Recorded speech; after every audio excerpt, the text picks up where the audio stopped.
Good evening, everyone.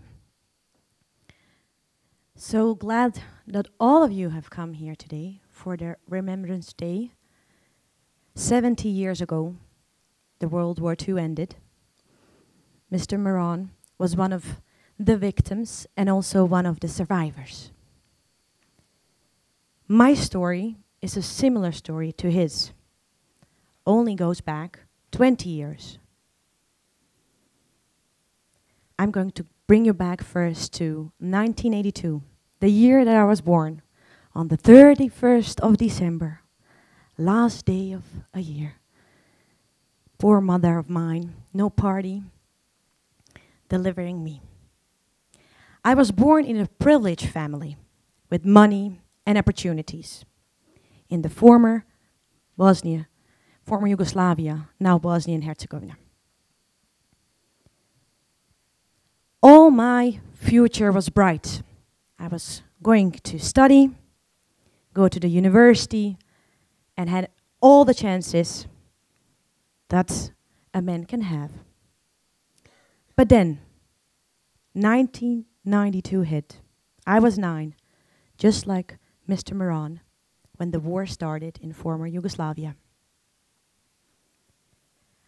I was with friends of mine a weekend away in the mountains. It was a beautiful day. We had fun. And out of the blue, men came down, running from the mountains and hills and screaming, "You need to flee, the war is coming, the war is coming, you need to flee." Her aunt and uncle picked us up, put us in a car, and brought us back to the center of Doboj, the city that I was born in. Our house was the first house behind the center mosque. I went in and I said to my parents, "The war is coming, the war is coming." And they were like, "Sit down, silly child of 9. Nothing is going to happen." 2 hours later, these same men went through Doboj with trucks behind them, saying, "The war is coming, pack your kids, flee now while you have the chance." Panic broke out. People ran into the trucks. Some took their children, some forgot their children. No passports, no money, just fleeing for the war that was coming.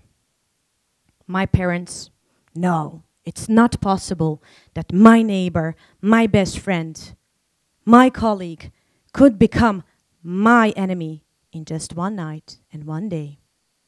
And we stayed.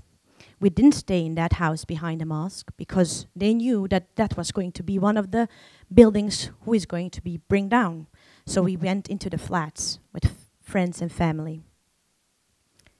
7 days it took that Doboj was captured with bombs and grenades and snipers on the top of the buildings. After those 7 days, my parents still thought it's not going to take much longer. But we also ran out of clean underwear and socks. And my mother, she couldn't believe it still, but she also wanted to know how our house was doing, the house that my grandpa built with his bare hands. So with the snipers on the rooftops, she went to our house. Thank God she came back, safe and sound. A few days later, we went back home. And the normal life began. The city was captured. It was still again. No bombs, nothing. And my parents didn't want to be in a war. So they just stood up the next day, got their clothes on, and went to work. My mother opened her saloon. My father worked at the customs and went to his job. And we, as kids, my brother and I, we went to school. For exactly 3 months, the normal life went on. After 3 months, my father once again woke up, put his clothes on, and went to work. On his way to work, he needed to cross the river Bosna. There was a bridge in Doboj. And there was a checking point. 2 men checked his ID. One man knew my father, knew it was a good man, an honest man. And he said, "He's a good one." And my father walked on. The second man grabbed his gun and shot a bullet above my father's head and said, "They're never good enough." After that day, he went into hiding. I haven't seen my father for a year, from 92 something till 93. But not all my memories are horrific.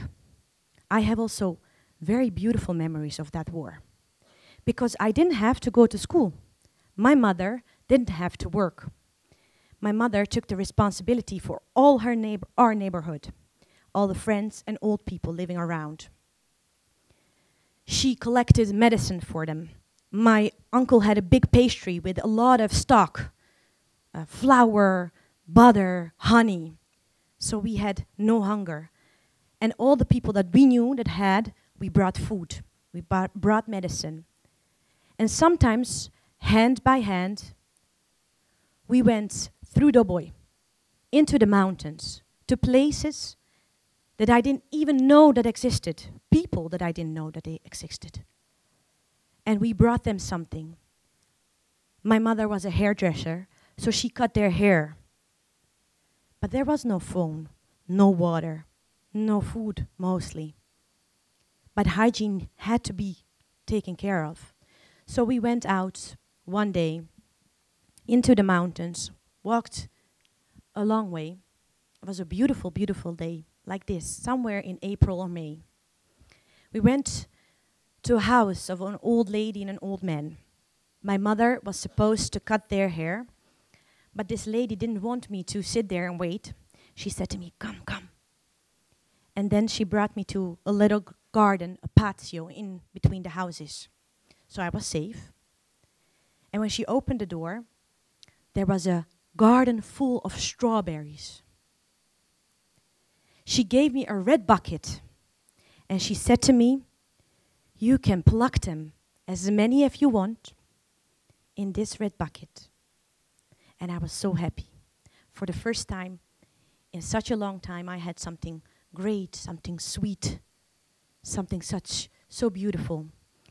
And the great thing was, she said, "You can take the bucket with you to your house." And I said, "Oh, then I can share it with my brother," because he stayed home with friends playing. My mother cut their hair, I got my red bucket. And then they said, "It's about the same time, about 7. Stay here. Don't go back. You're a woman alone with a girl. You are going to be a predator. A victim, sorry. Don't go, stay with us." And my mother said, "No, I have my son. He doesn't know where I am, and I cannot leave him alone." So we went back. The next morning, I woke up.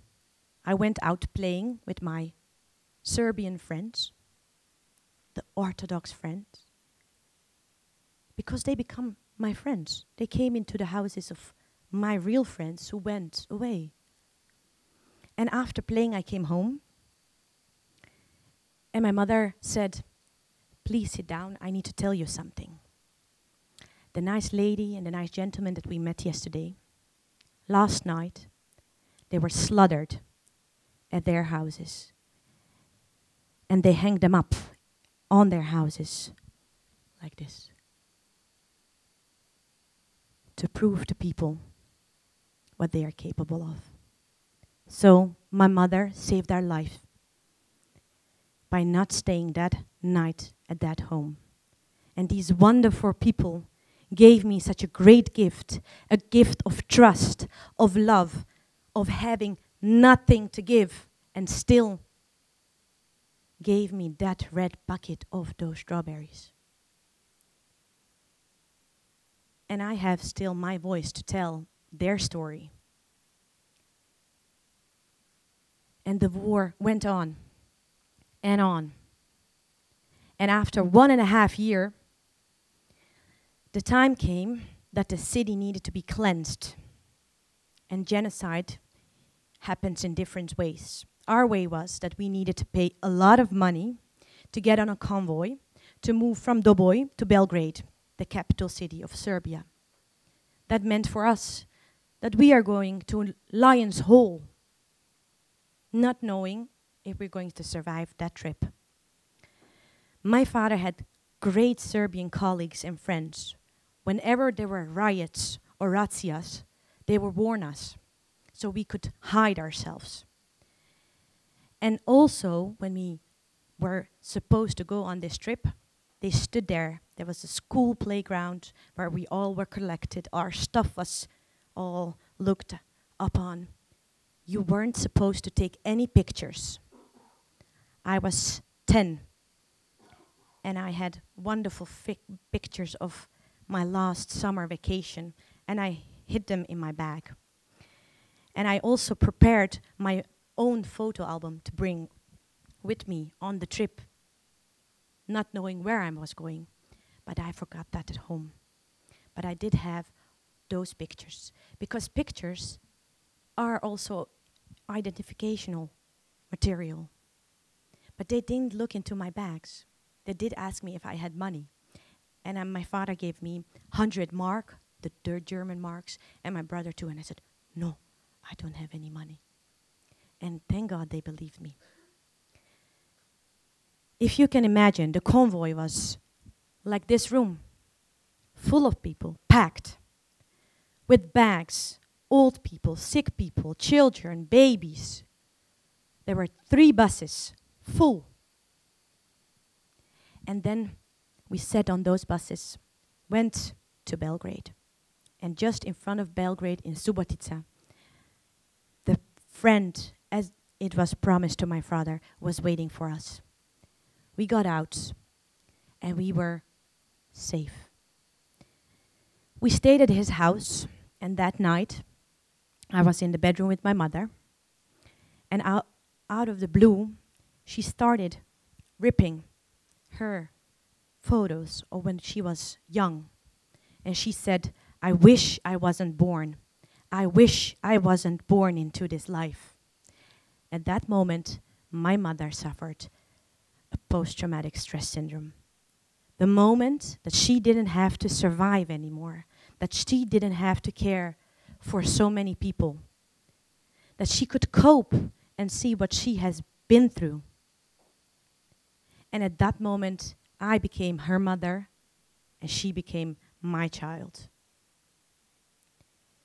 On the convoy, when we were flying, there was this wonderful lady we met that my father worked with. She was living in Holland. She had a niece here also. And she said to my father, I can arrange for you to get papers to move to Holland because you needed to be invited to come. We went to Belgrade, stayed with good friends of my father and mother, were 4 months in hiding in their house. They were Serbs, took the risk for our life, for our safety, out of love and friendship, took very good care of us because there was nothing happening in Belgrade at that moment. It was beautiful weather, it was summer, and it was freedom. And freedom, my mother said, is something also what you need to learn. Being free when you have been captured for so long. After 4 months, the letter of an invitation came. We got a visa, and we came to Holland. And my parents needed to prepare us. What is that country, Holland, that we are going to? They said, everybody is walking in wooden shoes. There were going to be windmills everywhere, beautiful old windmills, cheese and tulips. We came 23rd of August to Rotterdam. You didn't walk in any of those wooden shoes. There were no tulips because the season is right now in April or May. And the windmills were the energy ones, you know? So my first day, I was already an illusional armor. My trip, my first year Holland was Rotterdam, Amsterdam, Zeewolde, Bloemendaal, Sossenheim. So we had a grand tour of this beautiful country. When we were in Zeewolde, we were in a big center, as it say, with a lot of different people.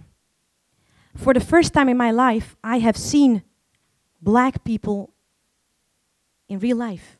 I only saw them in Miami Vice, in series. We also watched in 80s, eh? But for the first time, I met different colors, different cultures, different people. I found it so incredible. We went to have dinner, and we got these papers, and on them there were stamped ontbijt, lunch, diner. Breakfast, lunch, dinner. And my father said, this is going to be for us our first 3 Dutch words. From now on, we are living in Holland, we're going to learn this language, and we are going to make this our own home country. And the rest is history. That's what happened. And one thing about that language, because it's a very hard language, we got a house in Sossenheim, in the Bollenstreek, with all the tulips. And I went out for playing with friends. And we were playing soccer. And I said, schieten, schieten. Yes, so they started laughing at me. It's schieten. But at that moment, I decided, I was 10, maybe 11, I'm going to learn this language so good that when you hear me talk, you're never going to ever believe that I'm not Dutch. And thank God that also happened. But hey, when I say, my name is Leila Prnjavorac, the most people are like, huh? Leila, isn't that a Muslim name? Yes, it is. And what's your last name? Prnjavorac, the whole alphabet in there? Yes, it is. And I'm proud of it. And the beautiful thing, to sum my full circle, like Mr. Meron did, I am also a mother now. I have a beautiful daughter with a husband from India who was adopted by Dutch people. So you can imagine in our relationship, I'm the Dutch girl and he's the foreigner. But it's the other way around. He's the Dutch guy, I'm the foreigner, and our daughter is called India. What I learned from my life and the experiences is that you always have to trust in yourself and always have to trust in others. You cannot do anything alone. What I have also learned is that it's important to be the one person who can make the difference for another person. And in my life now, I have got so many chances, so many opportunities. I'm an entrepreneur for 7 years now. I have worked for national radio stations. I'm moderator. I do a lot of stuff, but a lot of stuff with youngsters, because my goal in life to be the one person who believes in them and to be the one person who can give them the stepping stone. And to finish and to sum up with words of a wonderful lady, young lady, who had never had the chance, like myself, to be the voice of all those who cannot talk anymore, but who was a wonderful writer, whose book has gone all over the world. She said, "You will never get poor by giving." Anne Frank, World War II. Thank you very much.